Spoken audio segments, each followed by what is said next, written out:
¡Zurdos, hijos de puta, tiemblen!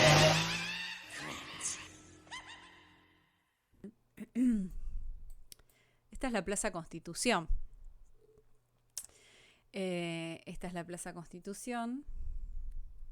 Y vamos a leer un cuento hoy, que es un cuento muy largo, con lo cual pueden hacer dos cosas. Si ya lo leyeron, pueden tenerlo de fondo. Si no lo leyeron, lo escuchan, también lo pueden tener de fondo o vuelven para el análisis como quieran. Y también pueden anotar cosas, porque hay tantas cosas para pensar en este relato que vamos a tener mucho para pensar, mucho para analizar, para cagarnos a cadenazos y da. Pero pueden hacer eso, pueden, si quieren, hacer anotaciones, en fin, lo que deseen. Pero va a ser largo, les aviso, porque vamos a estar acá un buen tiempo. Si tenían planes, iba el domingo. Domingo y gobierna Milei. Crisis económica. No se me van a hacer que ahora cogen. Por favor. A mí no me mientan. A la tía no la mientan. Bueno. Busquen. Qué lástima que no tienen. Bueno, no importa. Se pueden embriagar con agua, como decía Deleuze. El relato que vamos a leer hoy es El chico sucio de Mariana Enríquez, que está en Las cosas que perdimos en el fuego. Si mal no recuerdo. Sí, Las cosas que perdimos en el fuego. El chico sucio. Así que inicio. Quienes ya lo leyeron, nada de spoiler, nada de contar, nada de nada. Se quedan calladitos y calladitas y disfrutan o no de lo que va a suceder. Bueno, comencemos. El chico sucio. Mi familia cree que estoy loca porque elegí vivir en la casa familiar de Constitución, la casa de mis abuelos paternos, una mole de piedra y puertas de hierro pintadas de verde sobre la calle Virreyes, con detalles art déco y antiguos mosaicos en el suelo, tan gastados que si se me ocurriera encerar los pisos podría inaugurar una pista de patinaje. Pero yo siempre estuve enamorada de esta casa, y de chica, cuando se la alquilaron a un buffet de abogados, recuerdo mi mal humor, cuánto extrañaba estas habitaciones de ventanas altas y el patio interno que parecía un jardín secreto. Mi frustración, porque cuando pasaba por la puerta ya no podía entrar libremente. No extrañaba tanto a mi abuelo, un hombre callado que apenas sonreía y nunca jugaba. Ni siquiera lloré cuando murió. Lloré mucho más cuando después de su muerte perdimos la casa, al menos por unos años. Después de los abogados llegó un equipo de odontólogos y finalmente fue alquilada a una revista de viajes que cerró en menos de 2 años. La casa era hermosa y cómoda y estaba en notables buenas condiciones teniendo en cuenta su antigüedad, pero ya nadie o muy pocos querían establecerse en el barrio. La revista de viajes lo hizo solo porque el alquiler para entonces era muy barato. Pero ni eso lo salvó de la rápida bancarrota, y ciertamente no ayudó que robaran en las oficinas. Se llevaron todas las computadoras, un horno a microondas, hasta una pesada fotocopiadora. Constitución es el barrio de la estación de trenes que vienen del sur a la ciudad. Fue, en el siglo XIX, una zona donde vivía la aristocracia porteña. Por eso existen estas casas, como la de mi familia, y hay muchas más mansiones convertidas en hoteles o asilos de ancianos o en derrumbe del otro lado de la estación en barracas. En 1887, las familias aristocráticas huyeron hacia el norte de la ciudad, escapando de la fiebre amarilla. Pocas volvieron, casi ninguna. Con los años, familias de comerciantes ricos, como la de mi abuelo, pudieron comprar las casas de piedra con gárgolas y llamadores de bronce.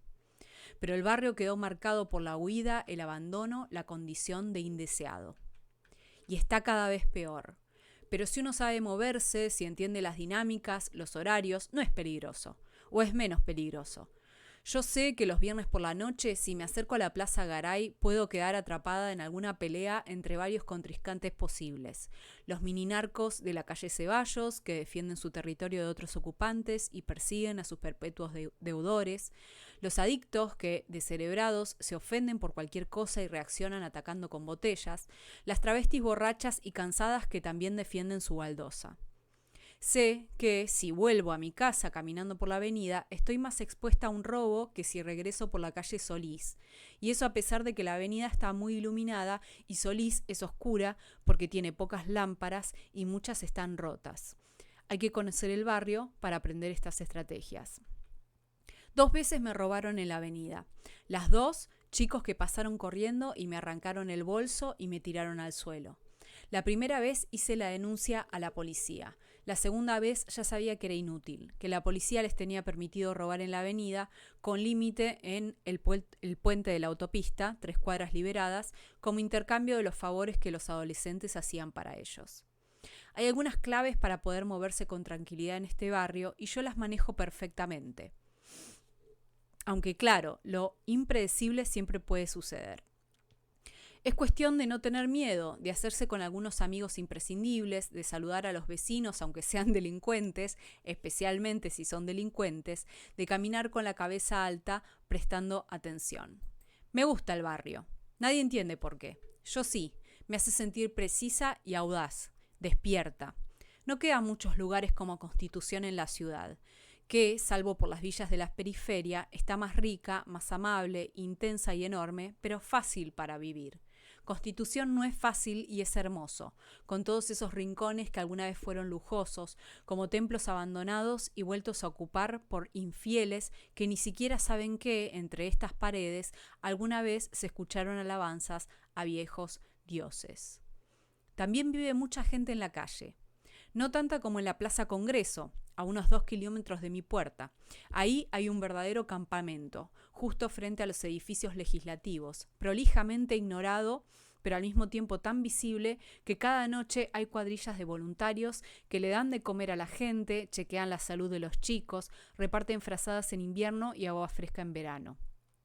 En Constitución, la gente de la calle está más abandonada. Pocas veces llega ayuda. Frente a mi casa, en una esquina que alguna vez fue una despensa y ahora es un edificio tapiado para que nadie pueda ocuparlo, las puertas y ventanas bloqueadas con ladrillos, vive una mujer joven con su hijo. Está embarazada de unos pocos meses, aunque nunca se sabe con las madres adictas del barrio, tan delgadas.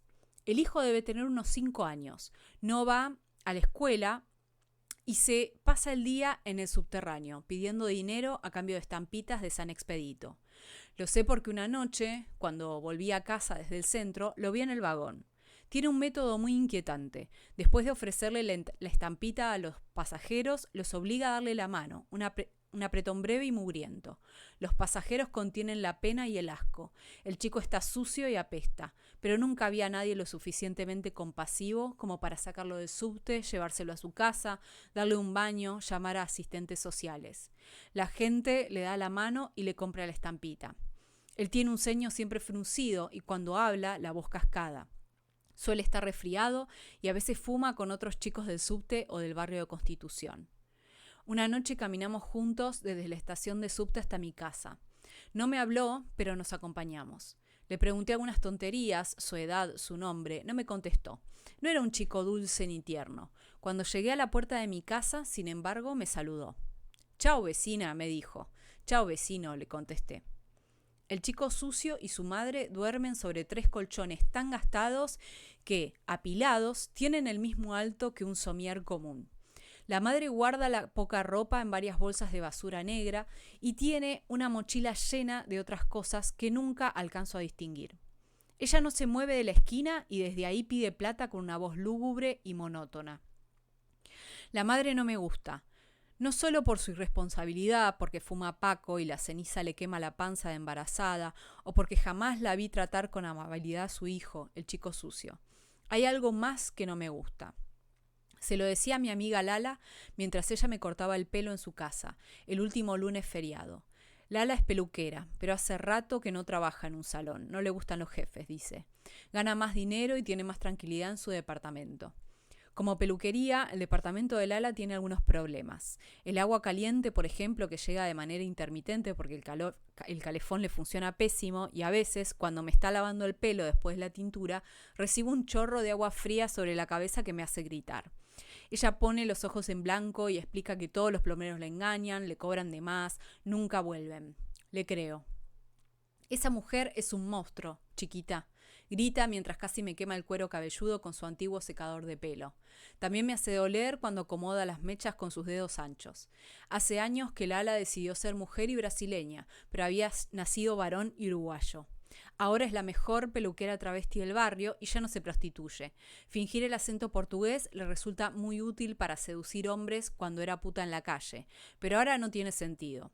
Igual está tan acostumbrada que a veces habla por teléfono en portugués o, cuando se enoja, levanta los brazos hacia el techo y le reclama venganza o piedad a la Pomba Gira, su ex su personal, para quien tiene un pequeño altar en el rincón de la sala donde corta el pelo, justo al lado de la computadora que está encendida en chat perpetuo. A vos también te parece un monstruo, entonces. Me da escalofríos, mami, está como maldecida, yo no sé. ¿Por qué lo decís? Yo no digo nada, pero acá en el barrio dicen que hace cualquier cosa por plata, que hasta va a reuniones de brujos. Ay, Lala, ¿qué brujos? Acá no hay brujos, no te creas cualquier cosa. Me dio un tirón de pelo que me pareció intencionada, pero pidió perdón. Fue intencionado. ¿Qué sabrás vos de lo que pasa en serio por acá, mamita? Vos vivís acá, pero sos de otro mundo. Tiene un poco de razón, aunque me molesta escucharlo así. Me molesta que ella, tan sinceramente, me ubique en mi lugar, la mujer de clase media que cree ser desafiante porque decidió vivir en el barrio más peligroso de Buenos Aires. Suspiro. Tenés razón, Lala, pero quiero decir, vive frente a mi casa y está siempre ahí, sobre los colchones, ni se mueve. Vos trabajás muchas horas, no sabés lo que hace. Tampoco la controlás a la noche. La gente en este barrio, mami, es muy... ¿Cómo se dice?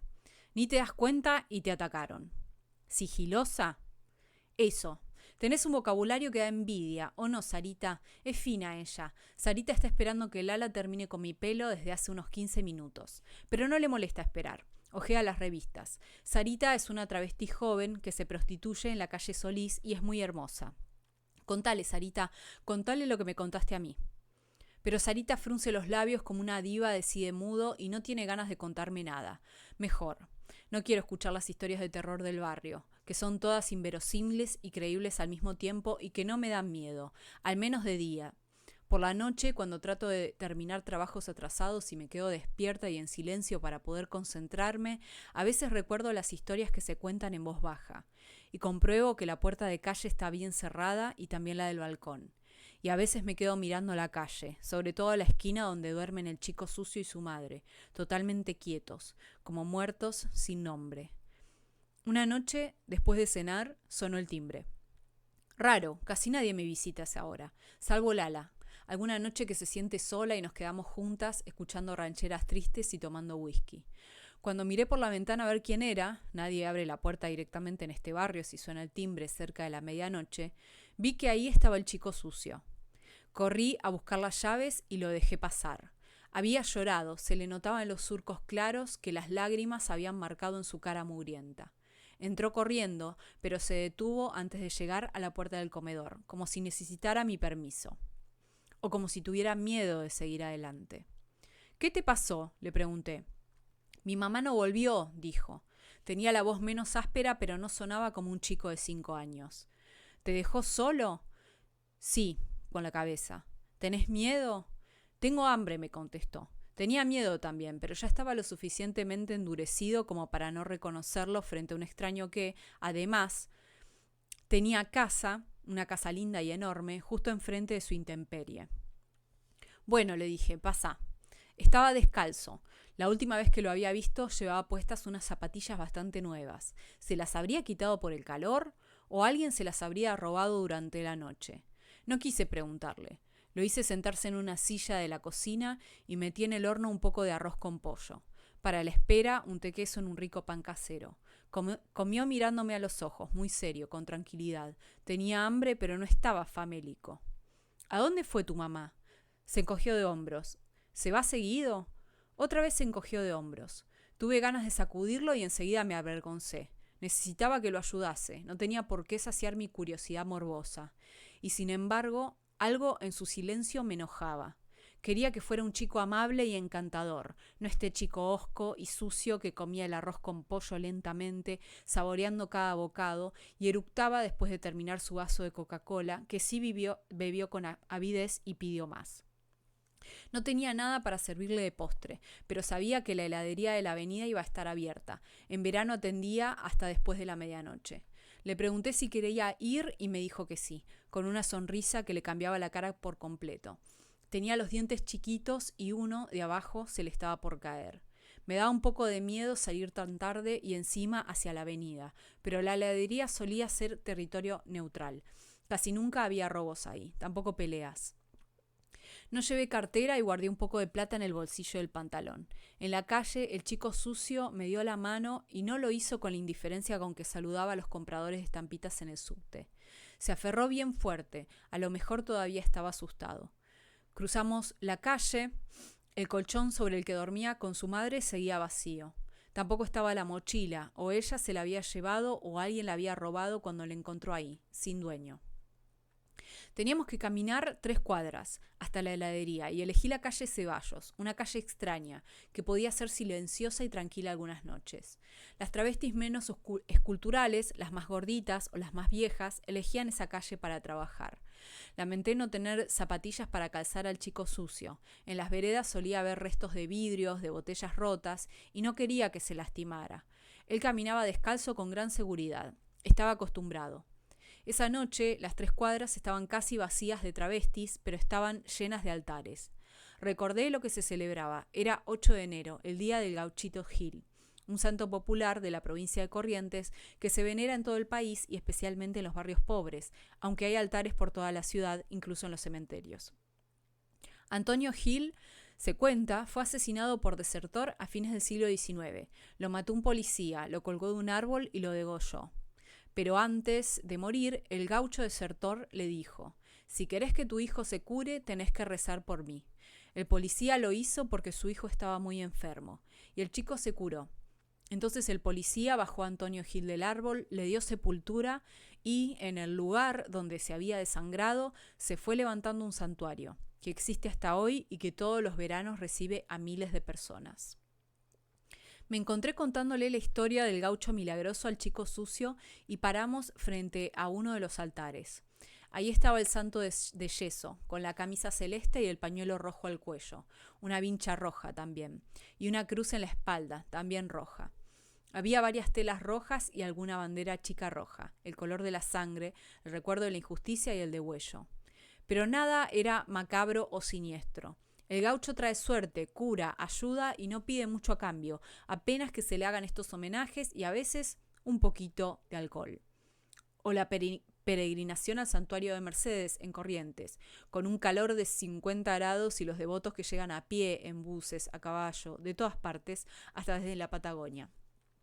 Las velas alrededor lo hacían parpadear en la semioscuridad. Le encendí una de las que se habían apagado y con la llama prendí un cigarrillo. El chico sucio parecía inquieto. «Ya vamos a la heladería», le dije, pero no era eso. «El gaucho es bueno», dijo, «pero el otro no». Lo dijo en voz baja, mirando las velas. «¿Qué otro?», le pregunté. «El esqueleto», me dijo. «Allá atrás hay esqueletos». En el barrio, allá atrás, es una referencia al otro lado de la estación, pasando los andenes, ahí donde las vías y sus terraplenes se pierden hacia el sur. Ahí suelen aparecer altares para santos menos amables que el Gauchito Gil. Sé que el ala lleva hasta el terraplén, siempre de día porque puede ser peligroso, sus ofrendas para la pomba gira, sus platos coloridos y sus pollos comprados en el supermercado porque no se anima a matar a una gallina. Y ella me contó que hay montones de San la Muerte allá atrás, el santito esqueleto con sus velas rojas y negras. «Pero no es un santo malo», le dije al chico sucio, que me miró con los ojos muy abiertos, como si le estuviera diciendo una locura. «Es un santo que puede hacer mal si le piden, pero la mayoría de la gente no le pide cosas feas, le pide protección. ¿Tu mamá te lleva allá atrás?», le pregunté. «Sí, pero a veces voy solo», contestó. y después me tironeó del brazo para que siguiéramos hasta la heladería. Hacía mucho calor. La vereda de la heladería estaba pegajosa, tantos helados debían haber chorreado.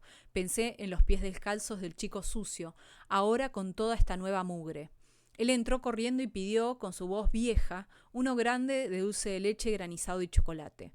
Yo no pedí nada. El calor me quitaba el hambre y no sabía qué debía hacer con el chico si su madre no aparecía.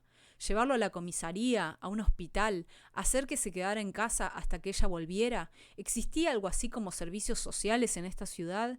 Existía, sí, un número para llamar durante el invierno, para avisar si alguna persona que vivía en la calle estaba pasando demasiado frío. Pero yo no sabía de mucho más, menos con Blackry, ¿no? Me daba cuenta, mientras el chico sucio se lamía los dedos chorreados, de lo poco que me importaba la gente, de lo naturales que me resultaban esas vidas desdichadas. Cuando se terminó el helado, el chico sucio se levantó del banco en el que nos habíamos sentado y salió caminando para la esquina donde vivía con su madre, sin prestarme demasiada atención. Lo seguí. La calle estaba muy oscura, se había cortado la luz, solía pasar las noches de mucho calor. Lo veía bien, de todos modos, por las luces de los autos. También lo iluminaban a él y a sus pies ya completamente negros, las velas de los altares improvisados. Llegamos a la esquina sin que volviera a darme la mano ni me dirigiera la palabra. Su madre estaba en el colchón. Como todos los adictos, no tenía noción de la temperatura y llevaba un buzo abrigado y la capucha puesta, como si lloviera. La panza, enorme, estaba desnuda. La remera, demasiado corta, no podía cubrirla. El chico sucio la saludó y se sentó en el colchón. No dijo nada. Ella estaba furiosa. Se me acercó rugiendo. No hay otra forma de describir el sonido. Me recordó a mi perra cuando se rompió la cadera y estaba enloquecida de dolor, pero había dejado de quejarse y solamente gruñía. ¿A dónde te lo llevaste, hija de puta? ¿Qué le querés hacer, eh? Ni se te ocurre tocar a mi hijo. Estaba tan cerca que le veía cada uno de los dientes, cómo le sangraban las encías, los labios quemados por la pipa, el olor a alquitrán del aliento. Le compré un helado, le grité, y retrocedí cuando vi que tenía una botella rota en la mano, con la que pensaba atacarme. Rajá o te corto, hija de puta. El chico sucio miraba el suelo, como si no estuviera pasando nada, como si no nos conociera ni a su madre ni a mí. Me enojé con él. Qué desagradecido el pendejo, pensé, y salí corriendo. Entré en mi casa lo más rápido que pude, aunque las manos me temblaban y me costó encontrar la llave. Encendí todas las luces, en mi cuadra no se había cortado la electricidad, por suerte. Tenía miedo de que la madre mandara a alguien a buscarme, a pegarme. No sabía qué podía pasarle por la cabeza. No sabía qué amigos tenía en la cuadra, no sabía nada de ella. Después de un rato subí al primer piso y la espié desde el balcón. Estaba acostada, boca arriba, fumando un cigarrillo. El chico sucio parecía dormir a su lado. Me fui a la cama con un libro y un vaso de agua, pero no pude leer ni prestarle atención a la tele. El calor parecía más intenso con el ventilador encendido, que solo revolvía aire caliente y atenuaba los ruidos de la calle. A la mañana me obligué a desayunar antes de salir a trabajar. El calor ya era sofocante y el sol apenas terminaba de salir. Cuando cerré la puerta, lo primero que noté fue la ausencia del colchón en la esquina de enfrente. No quedaba nada del chico sucio y su madre, no habían dejado atrás ni una bolsa, ni una mancha, ni una colilla de cigarrillo. Nada. Como si nunca hubiesen estado ahí. El cuerpo apareció una semana después de la desaparición del chico sucio y su madre. Cuando volví de trabajar, con los pies hinchados por el calor y soñando con la frescura de mi casa de techos altos y ambientes grandes que ni el verano más infernal podía calentar del todo, encontré la cuadra enloquecida, con 3 patrulleros de la policía, la cinta amarilla que aísla las zonas donde ocurrió un delito y cantidad de gente amontonada justo fuera del perímetro. No me costó reconocer a Lala, con sus zapatos de taco blancos y su rodete dorado. Estaba tan nerviosa que se había olvidado de ponerse las pestañas postizas del ojo izquierdo y su cara parecía asimétrica, casi paralizada de un lado. ¿Qué pasó? Encontraron a una criatura. ¿Muerta? ¿Qué te parece? ¿Degollada? ¿Tenés cable, amor mío? A Lala le habían cortado la conexión por falta de pago hacía meses. Nos metimos en mi casa, nos acostamos en la cama a ver televisión, con el ventilador de techo dando giros peligrosos de tan rápidos y la ventana del balcón abierta por si escuchábamos algo desde la calle que valiera la pena. Sobre la cama, en una bandeja, puse una jarra helada de jugo de naranja y Lala reinó sobre el control remoto. Era extraño ver nuestro barrio en la pantalla, escuchar por la ventana a los periodistas que corrían, asomarnos y encontrar las camionetas de los diferentes canales. Era extraña la decisión de esperar los detalles del crimen por televisión, pero las dos conocíamos bien la dinámica del barrio. Nadie iba a hablar, no con la verdad, al menos durante los primeros días.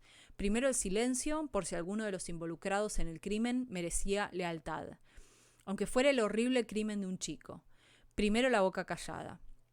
En unas semanas empezarían las historias, todavía no. Ahora era el momento de la tele.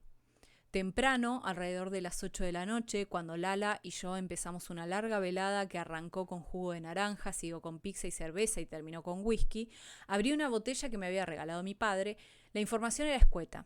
En el estacionamiento en desuso de la calle Solís había aparecido un chico muerto, degollado. Habían colocado la cabeza a un costado del cuerpo. A las 10 se sabía que la cabeza estaba pelada hasta el hueso y que no se había encontrado pelo en la zona. También que los párpados estaban cosidos y la lengua mordida. No se sabía si por el propio chico muerto o, y esto le arrancó un grito a Lala, por los dientes de otra persona. Los programas de noticias siguieron con la información hasta la trasnoche, renovando periodistas, cubriendo en vivo desde la calle. Los policías, como de costumbre, no decían nada ante las cámaras, pero suministraban información constantemente a la prensa. Para la medianoche nadie había reclamado el cuerpo. También se sabía que había sido torturado. El torso estaba cubierto de quemaduras de cigarrillos. Sospechaban un ataque sexual que se confirmó alrededor de las 2 de la mañana, cuando se filtró un primer informe de los peritos forenses. Y a esa hora nadie reclamaba el cuerpo, ni un familiar, ni madre, ni padre, ni hermanos, ni tíos, ni primos, ni vecinos, ni conocidos. Nadie. El chico decapitado, decía la televisión, tenía entre 5 y 7 años. Era difícil calcularlo porque en vida había estado mal alimentado. Me gustaría verlo, le dije a Lala. No seas loca, ¿cómo van a mostrar a un chico decapitado? ¿Para qué lo querés ver?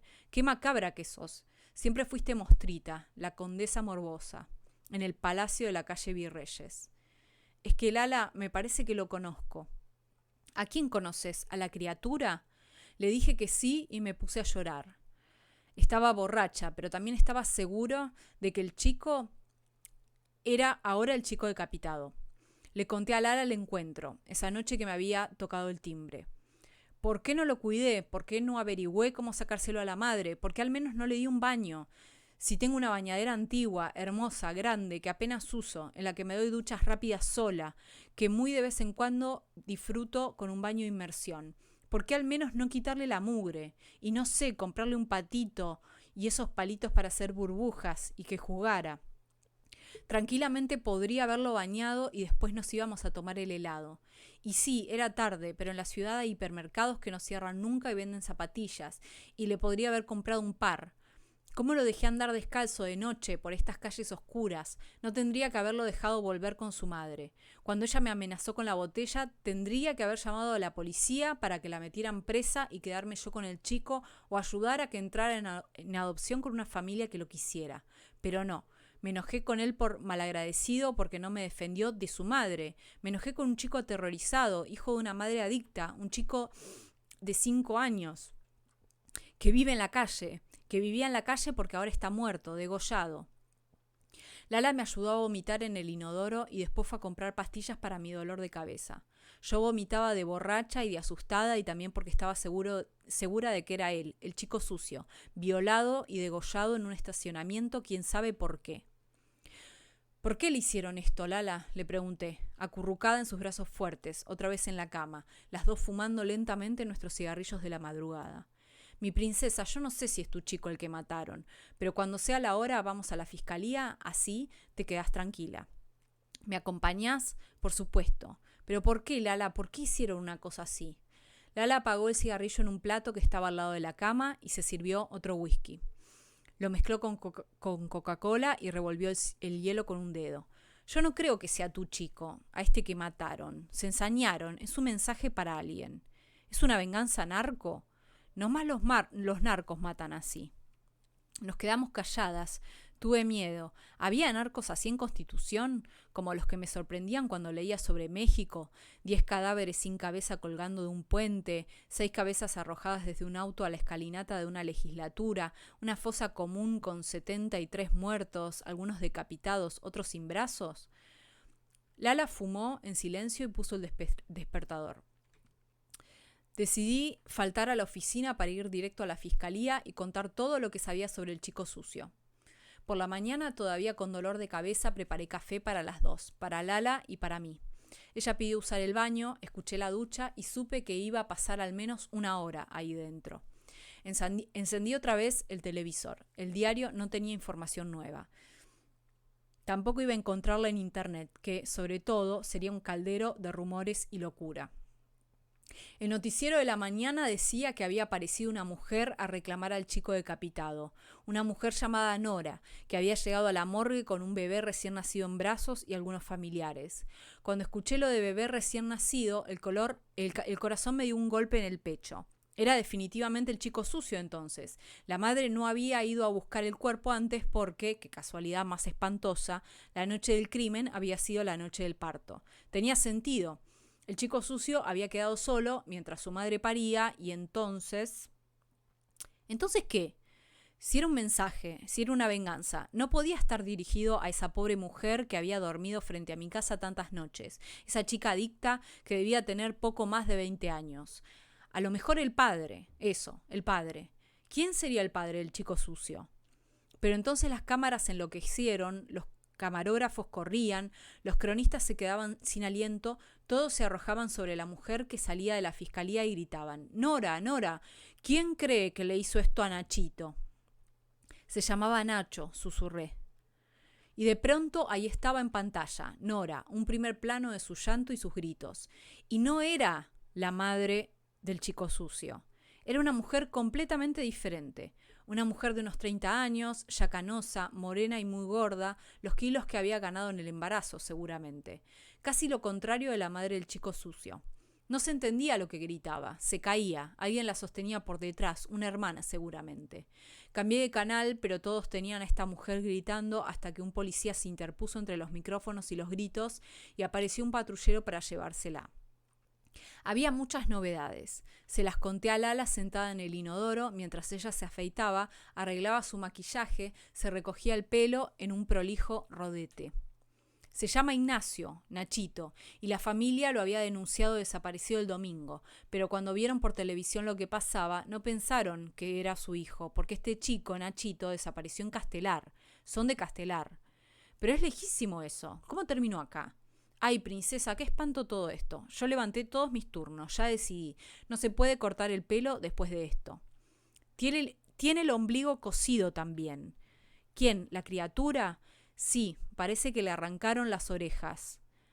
Reina, en este barrio nadie duerme más, yo te digo. Acá seremos delincuentes, pero esto es satánico. Eso están diciendo, que es satánico. No, satánico no. Dicen que fue un sacrificio, una ofrenda a San la Muerte. Salve Pomba Gira, salve María Padilla. Anoche te conté que el chico me dijo de San la Muerte. No es él, Lala, pero él sabía. Lala se arrodilló frente a mí y me clavó sus enormes ojos oscuros. Usted, princesa, no va a decir nada de esto. Nada. Ni a la fiscal ni a nadie. Anoche yo estaba loca de dejarla ir a ver a la jueza. Nada de nada. Nosotros somos una tumba con perdón de la palabra. La escuché, tenía razón. Yo no tenía nada que decir, nada que contar. Apenas una caminata nocturna con un chico de la calle que había desaparecido, como solían desaparecer los chicos de la calle. Sus padres se mudan de barrio y se los llevan con ellos. Se unen a una bandita de ladrones niños o de limpiavidrios en la avenida o de mulas de droga. Cuando los usan para vender droga, tienen que cambiarlo de barrio seguido. Hacen campamento en una estación de subte. Los chicos de la calle no se quedan nunca en un solo lugar. Pueden durar un tiempo, pero siempre se van. También se escapan de sus padres o se van porque aparece un tío lejano que se compadece y se los lleva a su casa, lejos, en el sur, una casa sobre una calle de tierra, a compartir una habitación con 5 hermanos, pero al menos a estar bajo techo. No era raro para nada que madre e hijo hubiesen desaparecido de un día para el otro. El estacionamiento donde había aparecido el chico decapitado no quedaba en el recorrido que el chico sucio y yo habíamos hecho esa noche. ¿Y lo de San la Muerte? Casualidad. Lala decía que el barrio estaba lleno de devotos de San la Muerte, todos los inmigrantes paraguayos y la gente de Corrientes eran fieles del santito. Pero eso no los convertía en asesinos. Ella era devota de la Pomba Gira, que tiene el aspecto de una mujer demonio con cuernos y tridente. ¿Y eso lo convertía en una asesina satánica? Claro que no. Quiero que te quedes unos días conmigo, Lala. Pero claro, princesa, ya mismo me preparo mis aposentos. A Lala le encantaba mi casa. Le gustaba poner música bien alto y bajar las escaleras lentamente con su turbante y un cigarrillo. Una mujer fatal negra. Soy la Josephine Baker, decía. Y después se lamentaba por ser la única travesti de Constitución que tenía la remota idea de quién era Josephine Baker. No tenés noción de lo brutas que son estas chicas nuevas, ignorantes y huecas como una cañería. Cada vez vienen peor. Está todo perdido. Me costaba caminar por el barrio con la seguridad de antes del crimen. El asesinato de Nachito había ejercido un efecto casi narcótico en la zona de Constitución. De noche no se escuchaban peleas. Los dealers se habían mudado unas cuadras más al sur. Había demasiada policía custodiando el lugar donde se había encontrado el cuerpo. Que, decían los diarios y los investigadores, no había sido la escena del crimen. Alguien lo había depositado, ya muerto, en el viejo estacionamiento. En la esquina donde solían dormir el chico sucio y su madre, los vecinos hicieron un altar para el degolladito, como lo llamaban, y pusieron una foto que decía Justicia para Nachito.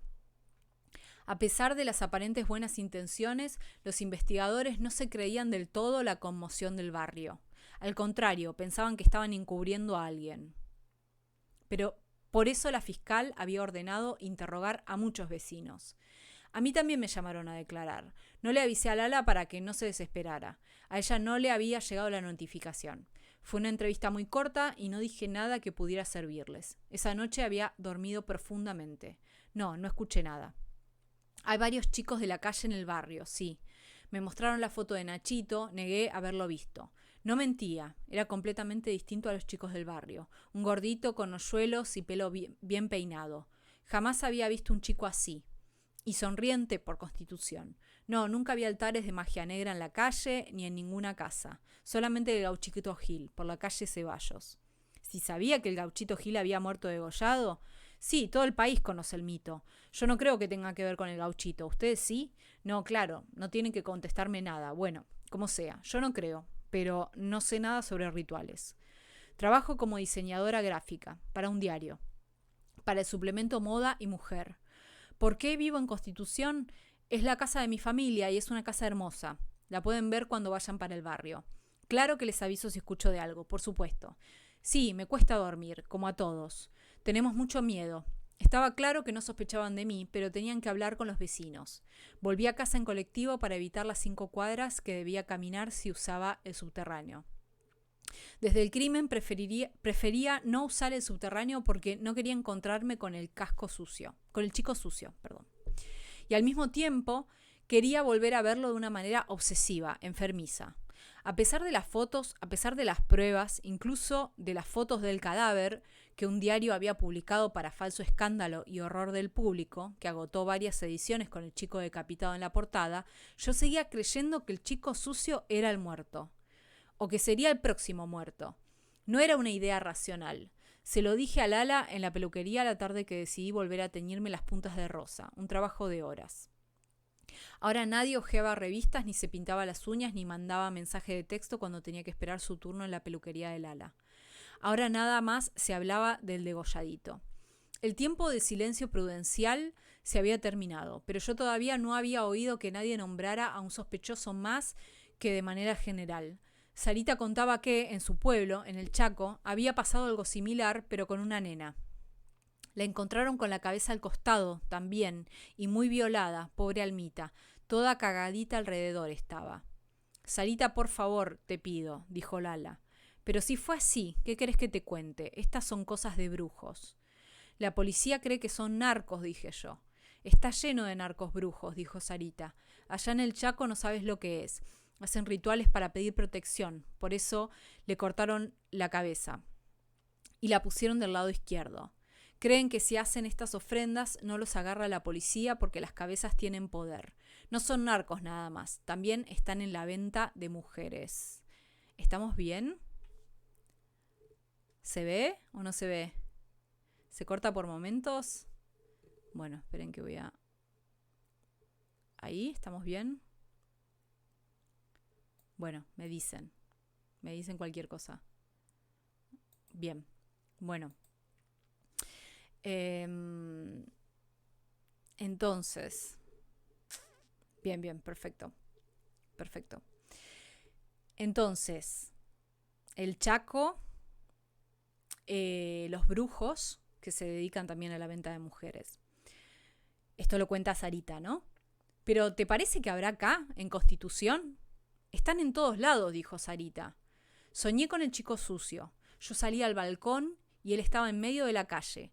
Yo le hacía señas con la mano para que se moviera porque venía un camión muy rápido. Pero el chico sucio seguía mirando para arriba, mirándome a mí al balcón, sonriendo, los dientes mugrientos y chiquitos. Y el camión lo atropellaba y yo no podía evitar ver cómo la rueda le levantaba el vientre como si fuese una pelota de fútbol y arrastraba los intestinos hasta la esquina. En el medio de la calle quedaba la cabeza del chico sucio, todavía sonriente y con los ojos abiertos. Me desperté transpirada, temblando. Desde la calle llegaba una cumbia soñolenta. De a poco volvían algunos sonidos del barrio, las peleas de borrachos, la música, las motos con el caño de escape suelto para que hiciera ruido, un favorito de los adolescentes. La investigación estaba bajo secreto de sumario, una manera de decir que la desorientación era total. Visité varias veces a mi madre y cuando me pidió que me mudara con ella, un tiempo al menos, le dije que no. Me acusó de loca y discutimos a los gritos, como nunca antes. Esa noche volvía tarde porque después de la oficina había ido a la fiesta de cumpleaños de una compañera de trabajo. Era una de las últimas noches del verano. Volví en colectivo y me bajé antes para caminar por el barrio, sola. Ya sabía moverme de vuelta. Si uno sabe moverse, Constitución es bastante fácil. Iba fumando, entonces la vi.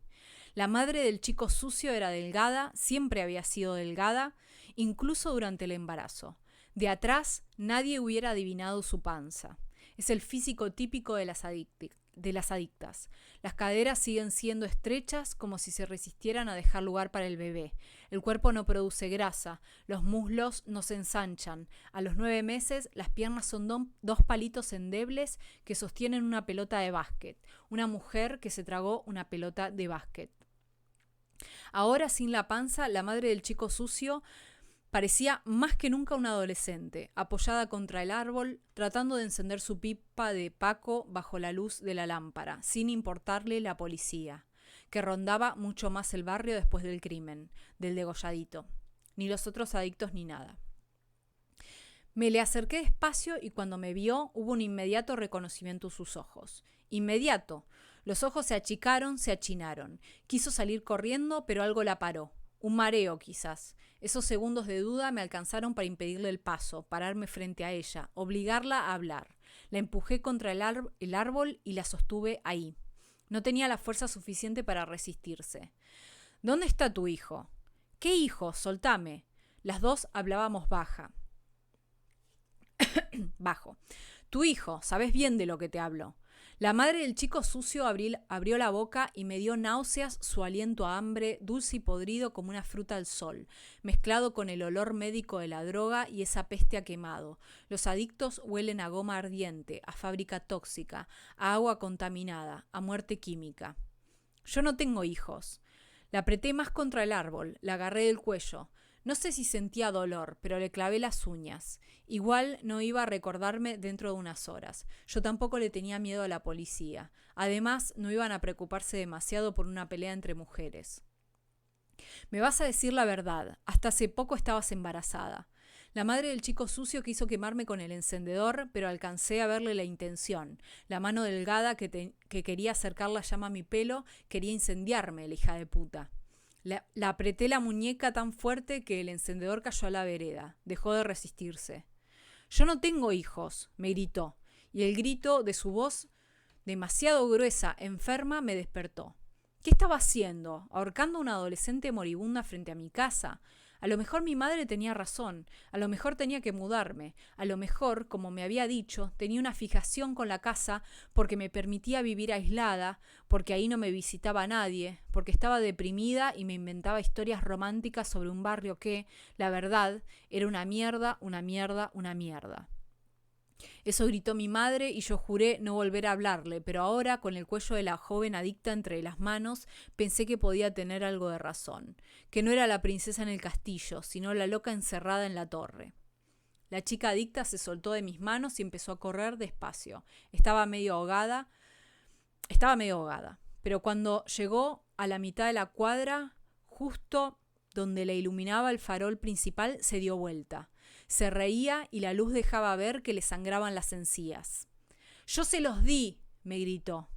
El grito fue para mí, me miraba a los ojos, con ese horrible reconocimiento, y después se acarició el vientre vacío con las 2 manos y dijo bien claro y alto: «Y a este también se los di, se los prometí a los 2». La corrí, pero era rápida, o se había vuelto rápida de pronto, no sé. Cruzó la Plaza Garay como un gato y logré seguirla, pero cuando el tráfico se largó en la avenida, ella consiguió cruzar entre los autos y yo no. Ya no podía respirar, me temblaban las piernas. Alguien se acercó a preguntarme si la chica me había robado y dije que sí, con la esperanza de que la persiguieran. Pero no, solamente me preguntaban si estaba bien, si quería tomar un taxi, qué me habían robado. Un taxi sí, dije. Paré uno y le pedí que me llevara a mi casa, a solamente 5 cuadras. El chofer no se quejó, estaba acostumbrado a este tipo de viajes breves en este barrio. O a lo mejor no tenía ganas de rezongar, era tarde. Debía ser su último viaje antes de volver a su casa. Cuando cerré la puerta no sentí el alivio de las habitaciones frescas, de la escalera de madera, del patio interno, de los azulejos antiguos, de los techos altos. Encendí la luz y la lámpara parpadeó. Se va a quemar, pensé, voy a quedar a oscuras, pero finalmente se estabilizó, aunque daba una luz amarillenta, antigua, de baja tensión. Me senté en el piso, con la espalda contra la puerta. Esperaba los golpes suaves de la mano pegajosa del chico o el ruido de su cabeza rodando por la escalera. Esperaba al chico sucio que iba a pedirme otra vez que lo dejara pasar.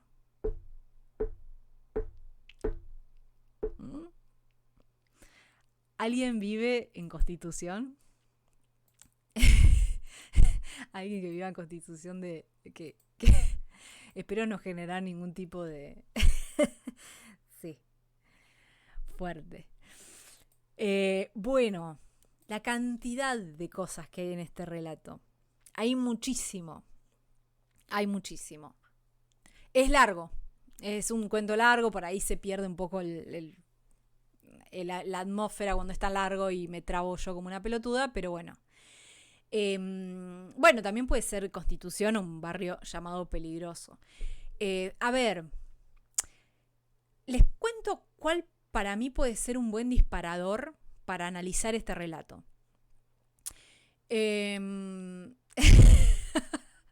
Sebas, ¿vos sos el niño degollado del relato? O sea, vos sos un espectro que está en el chat.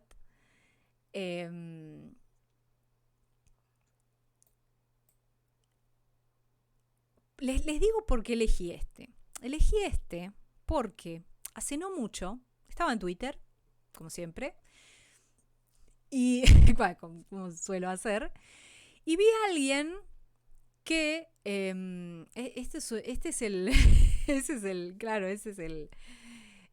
Gauchito Gil, el degollado. Estaba en Twitter y vi que alguien que es un profesor de Puan, creo que se llama Mariano Vilar, hacía un comentario sobre este relato y decía algo bastante obvio, pero que puede ser incómodo para el lector que no lo reconoce, que la razón por la cual nos da miedo este relato, la razón por la cual este relato funciona y nos genera ansiedades y nos genera algo muy incómodo. Acá decían el polaquito, a mí me parece que también Ocupas, ¿no? ¿Vieron Ocupas? La escena del negro Pablo y la vieja, un tipo de terror así. Bueno, eso tiene que ver con que nosotros somos de la misma clase, ¿no? Que la voz narrativa y que no somos la clase justamente que forma o de la que forma parte la mujer adicta, por supuesto, y el chico sucio, ¿no? Pero lo que estoy diciendo es algo que decía este profesor, no es algo que es algo obvio del relato, ¿no? Y que lo que este profesor planteaba a sus alumnos es, fíjense que este relato les da más miedo quizás que el texto de Enríquez en el que trabaja el terror dictatorial, ¿no? O sea, esta cuestión de que para que nos genere miedo nosotros tenemos que pertenecer a una clase social, ¿no? Eso sería la cuestión. Y que él decía en este tuit que por ahí a los alumnos le costaba reconocer justamente eso, ese horizonte ideológico de, che, te da miedo, porque lo que te está dando miedo son los sectores bajos, ¿no? La gente que vive en la calle. Como la gente que vive en la calle y la gente pobre te suele dar miedo, entonces este relato funciona, ¿no? Bueno, eso me parece que es algo claro del efecto de lectura, ¿no? Otros, menos sofisticados para mí, han dicho que Mariana Enríquez es como una suerte de clase mediera que pone en juego un miedo a los pobres y que no disputa que los pobres den miedo, ¿no? Esto también lo leí de otro chabón. Ahora bien, ¿cuál es el problema para mí de esta segunda lectura que sería más crítica de la ideología de Mariana Enríquez, ¿no? En plan, creo que el Twitter algo así como que Mariana Enríquez es una mina que escribe un terror de miedo a los pobres, aporofóbico, ¿no? Y que hacía una crítica ideológica. ¿Vieron? Acá Carly también lo leyó. Es algo que se dice. Bueno, ¿cuál es para mí el problema de una lectura así? Primero, que leen al relato como mero realismo y no como un cuento gótico. Este relato es un cuento gótico y parte de este stream es explicar y entender qué es el gótico, ¿no? Y cómo Mariana Enríquez lo toma acá de una manera perfecta. Pero además, y con esto inicio, como alguien señalaba por acá, es claro que la voz narradora, ¿no? Que claramente es una clase media, queda bastante mal parada. Es una voz narradora que uno podría decir tiene bastantes nexos con la Mariana Enríquez real como autora. Digo, trabaja como redactora en un diario o una revista, creo, si bien moda y otra cosa distinta. Pero, ¿cómo queda parada la narradora? O sea, uno puede claramente identificarse con la heroína del relato, porque, reitero, por una cuestión de clase, ¿no? Creo que hay mucha gente que se puede sentir identificada con que si van a vivir a Constitución y van a sentir esta cosa desafiante. A ver, piensen, ¿saben quién es para mí un buen paralelo? Ricardo de Ocupas. ¿Se acuerdan que Ricardo de Ocupas también, de una manera mucho más 2001 y más realismo social, pero vieron que también es una persona de clase media, de venida abajo, que elige tener una aventura trash en los bordes, en esta casa y que se junta con toda esta gente, ¿no? Con otras grandes diferencias, ¿no? Pero ella queda muy mal parada, o sea, ese personaje, esa voz narrativa, queda muy mal parada. ¿Por qué les parece que queda mal parada? ¿Por qué podríamos decir que cómo se pinta a este personaje, que sería el personaje de la clase media y su relación de miedo ante los pobres, ¿por qué queda mal parada? Porque en realidad no son solamente los pobres los construidos como monstruos y como monstruosos. Porque, claro, como dice, eso que decís, Avi Loeb, es excelente. Dice Avi Loeb que les resulta muy chocante la distancia que pone ella todo el tiempo con estos personajes, ¿no? Y el momento que se enoja con el pibe por no defenderle a la madre. O sea, es un personaje que se construye como muy careta, ¿no? Es como que por momentos tiene toda esta cosa de tengo compasión por los pobres, pero quiero que sean buenos, ¿no? Esta cosa de la clase media de idealizar, de que el pobre va a recibirme afecto si actúa como yo creo que tiene que actuar un pobre. Si no me voy a enojar, como que te deben algo, ¿no? Y además tiene esta cosa genuina, obviamente, pero por el otro lado muy contradictoria. Cuando el pibe aparece degollado, dice que en realidad tendría que haberlo ayudado. Y cuando dice cómo tendría que haberlo ayudado, ¿no sintieron que dice cosas medio pelotudas? Cuando dice esto de le podría haber comprado un patito, ¿no? O sea, es un personaje que para mí todo el tiempo es satirizado. Bañarlo, claro, bañarlo. O sea, es un personaje que es tratado con bastante distancia irónica, o bastante satírico. No es un personaje que, ay, es buenísima y queda re bien parada y los pobres son monstruos y que la asedian. Ella queda como en un lugar, digo, la voz narrativa, reitero, que sería la clase media. Un lugar medio raro, como eso, como superficial, contradictorio, ambivalente. Por momentos te crees y te conmoves con lo que le está pasando y con su ansiedad y con sus ganas de ayudar, pero por el otro lado decís, ¿no? Lo que decía Abby Poole de cómo trabaja el tema de la distancia también, ¿no? Pero me parece que esa lectura que dice, ay, Mariana Enríquez es simplemente alguien que hace fracking del miedo que tiene la clase media a los pobres, que obviamente hay algo de ese orden, porque opera, porque por algo nos da miedo, despierta temores que todos los que somos de clase media baja y clase media tenemos cuando salimos a la calle, si hay un barrio medio peligroso, ¿no? O cuando, qué sé yo, por ejemplo, mucho tiempo me tomaba el bondi en Plaza Miserere. Y era heavy, no les digo que tenía ahí miedo, pero era como picante, ¿no? Entonces, tienen razón. Pero a la vez, la narradora queda bastante mal parada, me parece. Me parece que hay elementos en el texto que muestran que en realidad también se está satirizando esa perspectiva, ¿no? Reitero, por esta cosa medio superficial, medio ambivalente, medio, no sé. Obviamente que esto es una interpretación. Y otra cosa, no pasa nada en Plaza Miserere, dice Tom. No sé, bueno, capaz que no, pero yo cuando iba el domingo y después de la radio y me tomaba el colectivo, se cagaban a palo a veces. Por ahí empezaba, y eso simplemente se cagaban a palo, por eso, qué sé yo, no sé. También, o en Microcentro a la noche me pasó que íbamos con una amiga y nos persiguió un chabón, así como medio, Microcentro no, Congreso puede ser.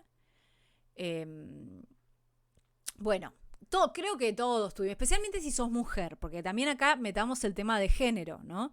Si bien acá hay una vuelta de tuerca con lo que hace el género del gótico con el género, ya lo van a ver, pero me gustaría como plantear eso, ¿no? Como que la voz narrativa, que sería la representante de la clase media, queda bastante satirizada, ¿no? Como bastante ambivalente, careta, en fin. Y otra cosa importante, que lo mencionaron por acá, que este cuento es muy difícil no vincularlo con una tradición de literatura argentina que tiene que ver con la invasión en la casa. La invasión del pobre, de los pobres en la casa. ¿Cuál es el relato que se ha leído así? Casa Tomada de Cortázar. Por si no lo recuerdan, es un relato en el que hay dos hermanos que son como una suerte de oligarquía venida a menos, que están ahí haciendo cosas de oligarquía venida a menos, leyendo literatura francesa y en un momento empiezan a escuchar ruidos. Pero no queda claro cuáles son los ruidos, de quiénes son, porque ahí el cuento queda muy fantástico, si se quiere, ¿no? No sabemos qué es. Los personajes solamente escuchan los ruidos y se terminan yendo de la casa porque, bueno, los ruidos y esa suerte de ente que no sabemos bien qué es, se termina adueñando de la casa. Es un relato que fue pensado como una alegoría del peronismo, pero Cortázar no quiso escribirlo así, supuestamente. Y después, en el 60 aparece un relato que se llama Cabecita Negra, de Hermann Rosenmayer, que es un cuento que de alguna manera toma la idea de la casa tomada, pero deja todo bien claro. Es un cuento realista. Es un personaje de clase media. A mí me hizo acordar porque es igual de ambivalente y de careta que la narradora de este relato, porque es un personaje que está ahí, no se puede dormir, está develado, sale a dar una vuelta, se encuentra con una chica que está borracha, le deja plata así muy despectivamente, y un policía que los ve interpreta que en realidad es una situación de prostitución y se empieza a armar todo un bardo. Y estos dos personajes terminan en la casa del tipo este, que es del tipo de clase media, y termina todo muy como el orto, muy conflicto de clases, ¿no? Y después, o sea, entonces acá me parece que el chico sucio claramente que hace referencia a eso, porque claramente, nuevamente, es una narración sobre las relaciones conflictivas entre la clase media y las clases populares y las clases bajas, especialmente los marginados, pero desde el código del terror, ¿no? Claro, como dice Martín, la Nari, que es el personaje de Cabecita Negra, tiene el enojo similar de la narradora con el niño malagradecido. Exacto, por eso me hizo acordar. Y después hay otro relato que se llama El niño proletario, de Osvaldo Lamborghini, que no es para todo el mundo ese relato. Es un relato bastante complicado, donde hay abuso, violación, sadismo, terrible, pero también son unos personajes de clase alta que violan a un niño proletario. Entonces ahí me parece que este relato, por el tema de lo macabro que es en la descripción de los chicos asesinados y violados, hay un nexo con el de Lamborghini, ¿no? Una cosa muy, muy macabra. Y también está la cuestión de la clase. Entonces eso por un lado sería toda la relación que tiene este cuento de Enríquez con la tradición argentina, cosas que yo puedo decir son obvias, después debe haber otras. El que acabo de nombrar es El niño proletario de Osvaldo Lamborghini, que no es un cuento de terror, sino que es un cuento como si les dijese tipo Salò de Pasolini o Sade. Es un cuento vanguardista como muy truculento. O sea, si son impresionables, ese sería uno con el que yo veo relaciones, El niño proletario, el otro Cabecita Negra de Rosenmayer y el otro Casa Tomada de Cortázar, ¿no? Eso en el plano argentino. Pero después, claramente, como yo les había dicho, y hablar claramente de un cuento tan tremebundo como este es un poco fuerte, pero esperen que acá. Este es un cuento gótico, ¿no? Este es un cuento gótico. Y yo hice placas. Placas. ¿Por qué? Porque quiero que pensemos, o quiero que vean, porque este es un cuento bastante gótico, así como perfecto, como re bien hecho, las transformaciones que hace este cuento de Mariana Enríquez con el gótico, y cómo esto nos lleva a otra tradición, que es la tradición del terror universal. El gótico es uno de los géneros del terror, ¿no? Algunos consideran que la literatura gótica es en realidad la previa, la invención del terror, ¿no? Sería como esa idea. Antes, decirles que Casa Tomada también tiene elementos del gótico. ¿Por qué?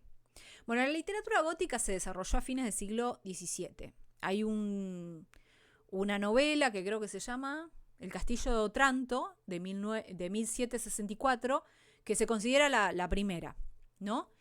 ¿Y por qué Casa Tomada de Cortázar sería un relato gótico? Porque en el gótico se trabaja siempre un mundo en decadencia, y por eso también se ha vinculado con la historia.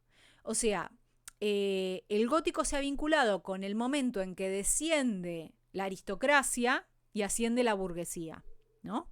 Momento de ascenso de la burguesía que se va hacia el pasado, hacia estos elementos más de los castillos y la aristocracia, y que se va a buscar ahí algo, ¿no?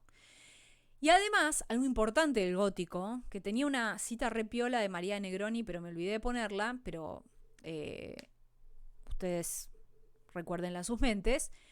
El gótico, y esto es muy Dillon, aparece como una suerte de respuesta en contra de la ilustración. ¿Qué era la ilustración? Era la creencia en las luces, en el progreso científico, técnico, en el progreso económico, en la felicidad, ¿no? Eso era la ilustración o el iluminismo. El gótico surge como una reacción a eso, oponiéndole a la racionalidad de la ilustración y de las luces, la irracionalidad de lo que no conocemos, de lo oscuro. Tiene cierta relación con el romanticismo y con el romance, con la novela romántica, sí, tiene cierta relación. Pero esto sería todos estos elementos que tienen que ver también más con lo que nosotros hoy conocemos como terror, ¿no?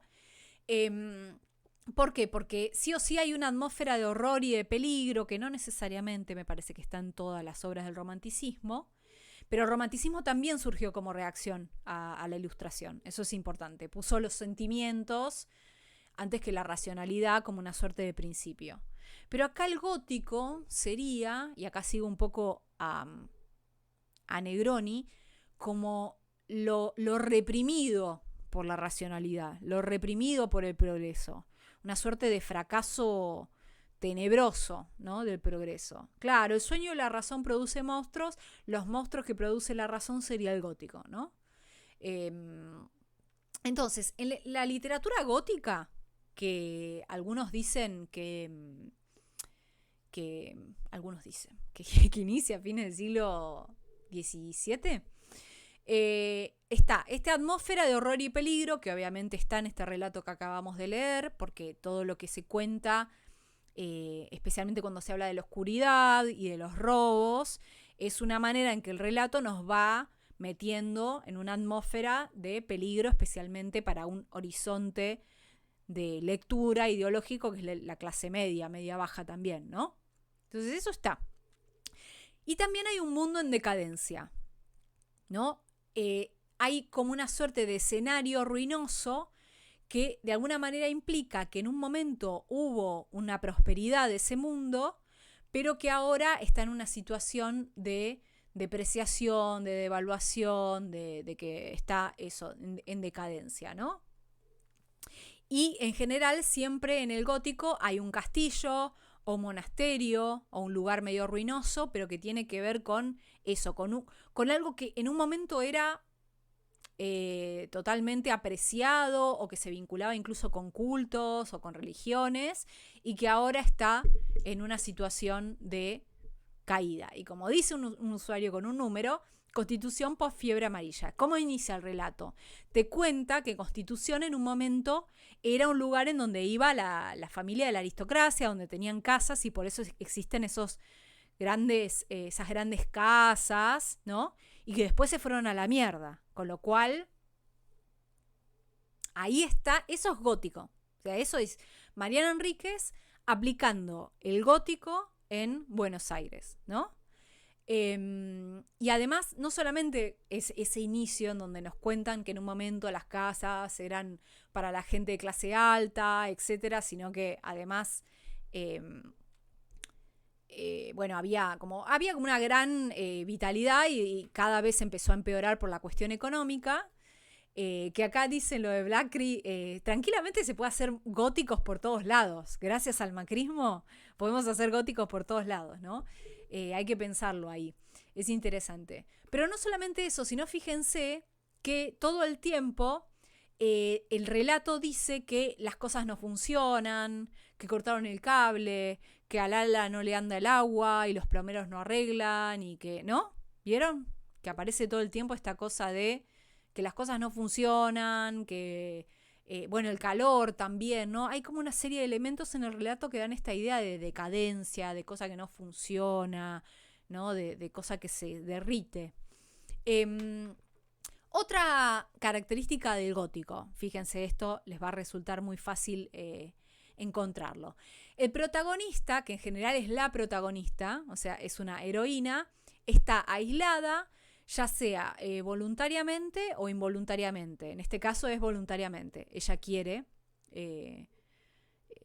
aislarse en esa casa por cuestiones que también ella misma se satiriza, ¿no? Esta cosa de que quiere flashear desafiante y no le da el cuero, ¿no? Esta cosa de la ambivalencia de la clase media. Entonces eso está, fíjense, es un elemento que tomo de algunos artículos o textos que explican el gótico. Y el villano, que es el epítome de la maldad, que en general es un hombre, fíjense, acá hay una modificación, porque el epítome de la maldad en el relato, ¿qué es? ¿Un hombre? Acá hay un cambio, es una mujer. Y fíjense que sacando el niño es un relato totalmente feminizado. ¿Se dieron cuenta? Es un relato solo de mujeres. Aparece la madre, aparece Lala, aparece Sarita, aparece ella, no aparece, y la adicta, la chica adicta, no aparece nadie más. Entonces el mal es la mujer también. Y además, otra cosa, que dice que el villano que cayó en desgracia, o sea, que es malo, que es malvado, así el non plus ultra de la maldad, ya sea porque cayó en desgracia o ya sea por algún tipo de malevolencia implícita. Acá tendríamos los dos elementos, ¿no? Por un lado cayó en desgracia porque es adicta, pero por el otro lado esta malevolencia de que la adicta tiene como una suerte de pacto con la muerte y le entrega a sus hijos, ¿no? Que esa parte, la primera vez que la leí, que digo, o la parte donde hablan de los chicos, bueno, no sé, me da como todo lo que es nenes muertos y todo tan gráfico me da una impresión. Creo que hay una película que aparece un chico que está sentado en la mesa, como bastante bien maquillado, que está muerto. No sé si es la de donde acecha la maldad u otra, pero vi la escena y dije... bueno, y sí, al extremo el relato en esa parte. Aterrados. Bueno, fíjense, el tema del niño muerto y del niño, no sé si en Aterrados, porque no la vi, pero no sé si es un niño pobre. Sería interesante eso. Porque hay toda una tradición de niños pobres muertos, asesinados. Y otra cosa que no les dije. En el niño proletario de Lamborghini, que es otra cosa, reitero, pero aparece el niño muerto, al nene, después de violarlo y no sé qué, lo terminan matando, lo cuelgan, ¿no? El tema de la cabeza, del cuello, ¿no? Del gauchito Gil, ¿no? Hay toda una tradición ahí. Hay toda una cuestión interesante para pensar. En términos de fantasmagoría vinculado con la clase, porque fíjense, el gauchito Gil, ¿por qué lo matan? Porque es un desertor de la policía, es un ídolo popular, ¿no? Y ¿cómo es? El chico sucio también es un personaje perseguido por el orden, si se quiere, ¿no? Que termina también muerto, degollado. Así que ahí hay algo.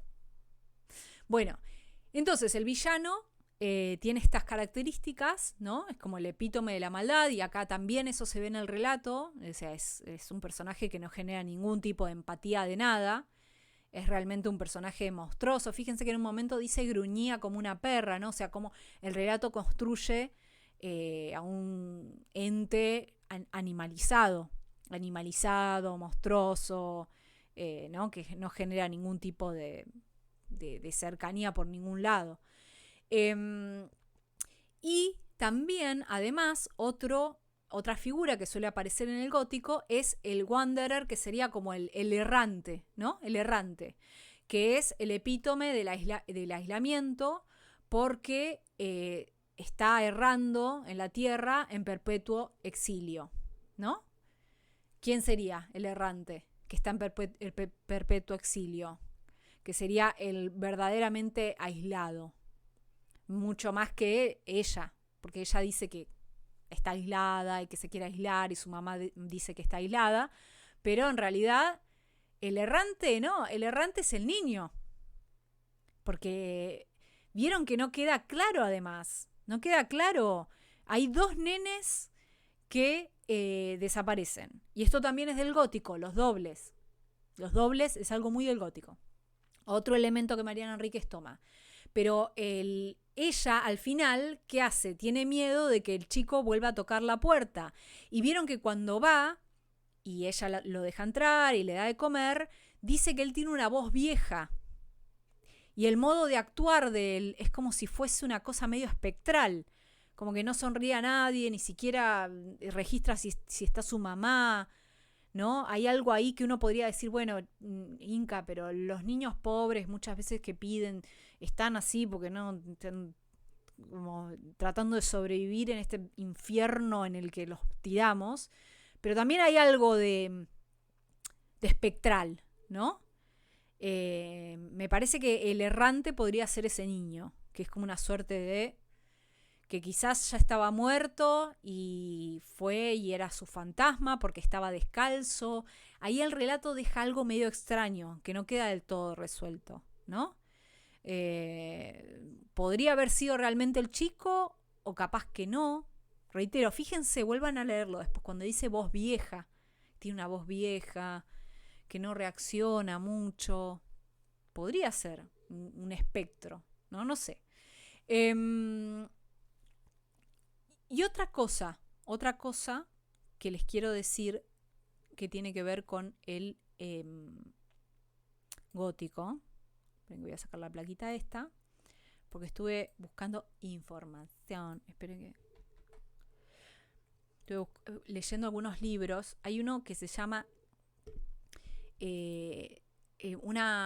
los Cambridge Companions son como libros que son bastante introductorios y buenísimos de la Universidad de Cambridge sobre géneros y sobre distintas cosas. Y hay uno que es sobre el gótico contemporáneo. Entonces, en ese explica cómo hay elementos que nosotros seguimos viendo, que son del gótico y que seguimos viendo en videojuegos, en películas, en el disco de Dylan, ¿no?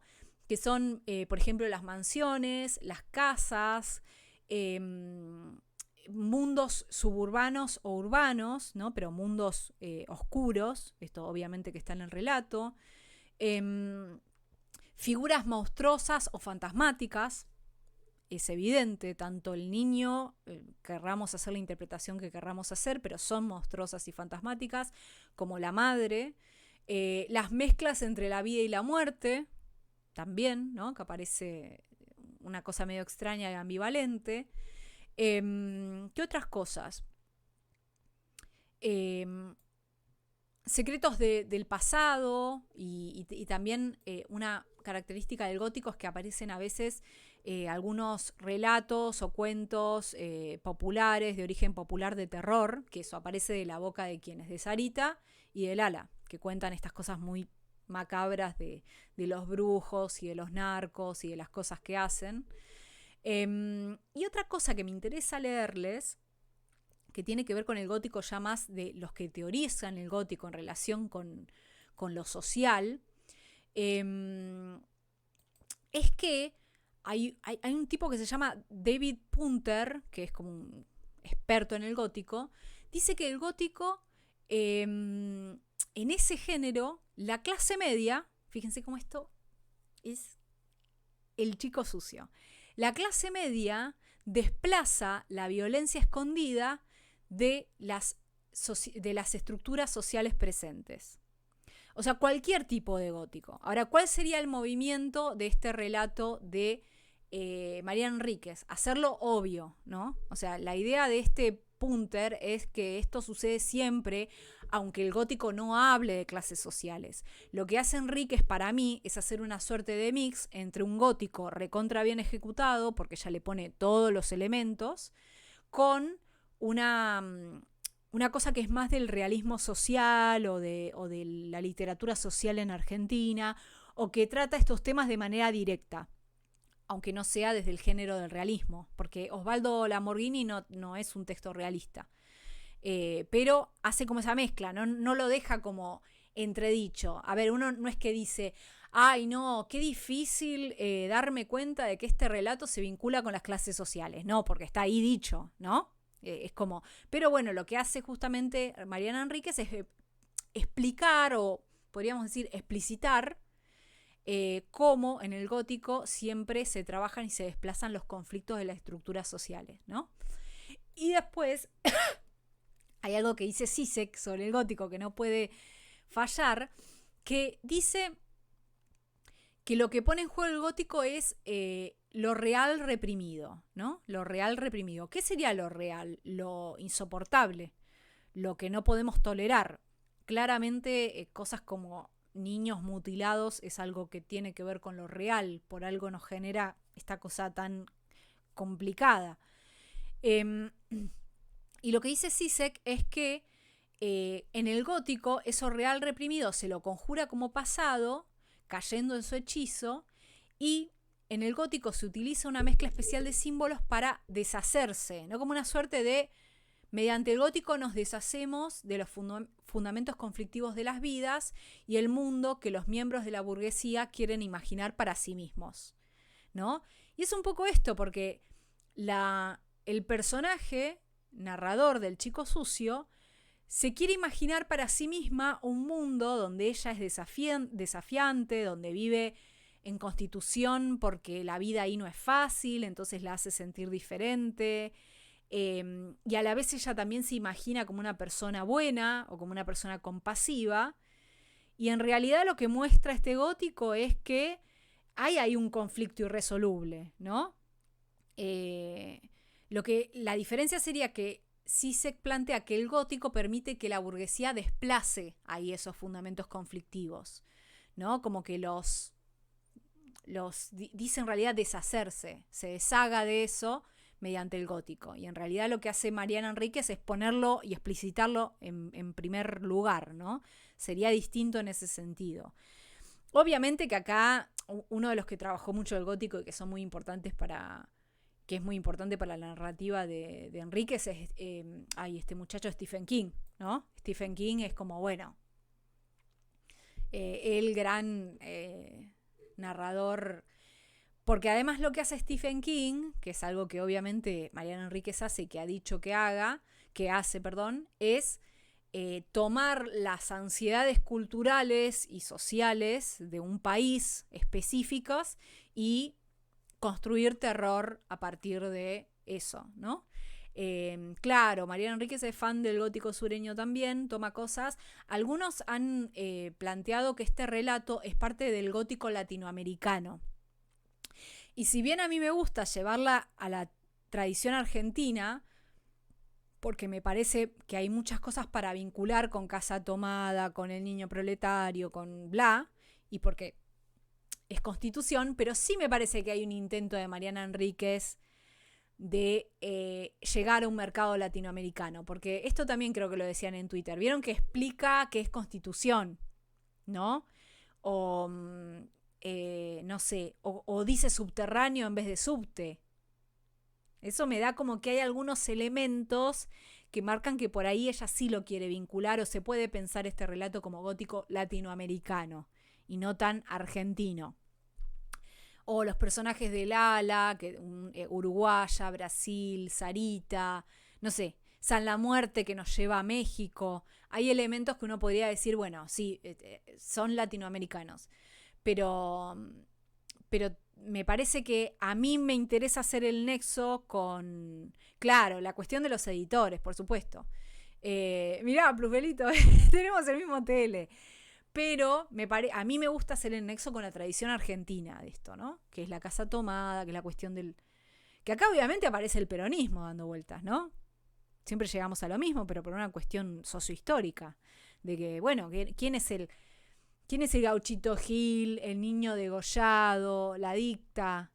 Bueno, versiones monstrificadas o santificadas del Cabecita Negra, ¿no? Y otra cosa que me gustaría decirles del gótico, además, bueno, no sé si hay algún elemento que no dije. La atmósfera suele ser claustrofóbica, fíjense el tema del calor, y entre los elementos habituales de la trama se encuentran la persecución vengativa, aparece, el encarcelamiento y el asesinato. La representación de sucesos horribles en la ficción gótica sirve a menudo como expresión metafórica de conflictos psicológicos o sociales, ¿no? Y acá también aparece la expresión de conflicto psicológico del personaje, que también está ahí, que supuestamente está deprimida, eso también aparece. Esto también es importante. La forma de un relato gótico suele incorporar a menudo relatos dentro de otros relatos, Sarita y Lala. Pueden incluir estados similares al sueño y la muerte, los sueños de la narradora, entierros en vida, dobles, Nachito y el otro chico, el descubrimiento de lazos familiares ocultos, paisajes nocturnos, lugares remotos y sueños, ¿no? Especialmente a finales del siglo XIX, la ficción gótica a menudo involucraba demonios y posesión demoníaca, fantasmas y otro tipo de espíritus malignos. Bueno, después hay otros que más o menos se los leo para que hagamos como una suerte de resumen, ¿no? ¿Cuál es a lo que quiero llegar con esto? Que Mariana Enríquez en este relato retoma todos los elementos del gótico y este cuento es como un ejemplo casi perfecto de gótico latinoamericano o argentino, como quieran. Pero si ustedes en algún momento quieren decir, están de levante y dicen, mi carta ganadora es esta. Le voy a decir a esta o a este que quiero que me moje el bizcocho, quiero animarle el pajarraco, sacárselo de la jaula. Y dicen, lo voy a hacer mediante explicarle qué es el gótico y qué ejemplo le puedo dar de un relato argentino que es gótico en su perfección.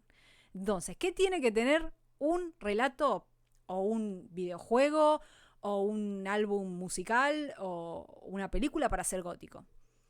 Viejo castillo o monasterio, ¿no? Hay una importancia del escenario arquitectónico que sirve para enriquecer la trama. Check. Atmósfera de misterio y suspenso. El autor crea un marco o escenario sobrenatural, capaz muchas veces por sí mismo de suscitar sentimientos de misterio o terror. Está. Profecía ancestral. Una maldición pesa sobre la propiedad o sobre sus habitantes presentes o remotos. Está. Por dos vías, el Gauchito Gil y San la Muerte y las cosas que se hacen detrás de la vía. Eventos sobrenaturales o de difícil explicación. Obviamente. Emociones desbocadas. Los personajes están sujetos a pasiones desenfrenadas, accesos de pánico, agitaciones del ánimo, tales como la depresión profunda, angustia, paranoia, celos y amor enfermizo. Paranoia, depresión, angustia, está todo. Erotismo larvado. Hay conflictos amorosos mal resueltos y oscuros impulsos sentimentales. Esto yo no lo veo tanto en el relato, ustedes me dirán. Y es muy frecuente en el gótico el paradigma de la doncella en apuros. Obviamente la heroína.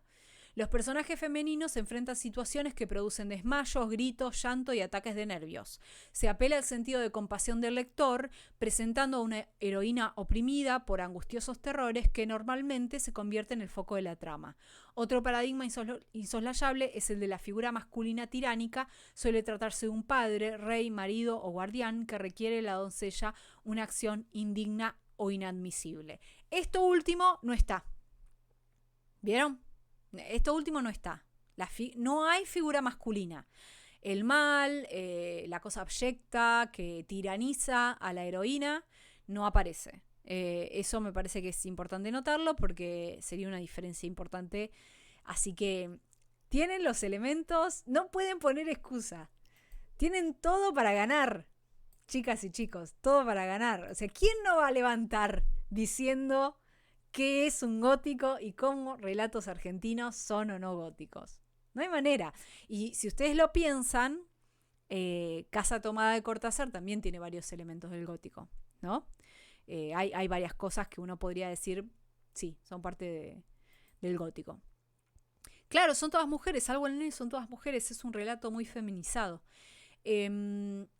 Bueno, hemos llegado al final de este recorrido profundo por las profundidades del gótico latinoamericano o argentino. Les hago ahora sí el resumen para que quede bien claro. Vinculé el texto con 3 relatos argentinos en donde aparece la lucha de clases y el destrato y la cuestión de una casa invadida. Casa Tomada de Cortázar, que tiene muchos elementos del gótico, es el relato más gótico, porque hay justamente una casa grande que está en decadencia y hay como distintos órdenes económicos que aparecen representados en esa decadencia. Cabecita Negra de Germán Rosenmayer, que es un relato que es como una suerte de clásico para pensar el peronismo y la lucha de clases en Argentina.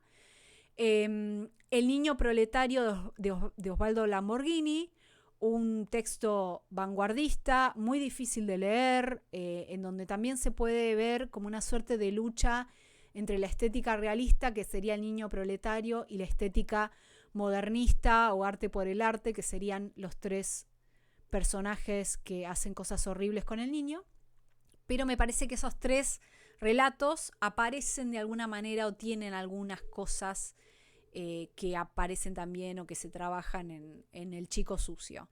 Y después vinculamos el relato con el gótico y con todas las características, y me parece que esas dos cosas, o por lo menos es lo que intenté hacer, nos permiten salir de la simplificación terrible de Mariana Enríquez, asusa los miedos con las personas pobres, porque habla desde una clase media que no problematiza esos terrores que tiene la clase media. Me parece que, tanto por los elementos de sátira, por cómo toma el gótico, me parece que hace algo más. Y uno podría pensar que en términos ideológicos, sí, obviamente que se vale de los terrores que la clase media tiene con las personas en una situación de calle o marginales y expulsadas por el sistema, pero también lo que hace es poner en primer plano lo careta, que es la clase media o la sociedad argentina cuando piensa qué hacer con las personas expulsadas del sistema, ¿no?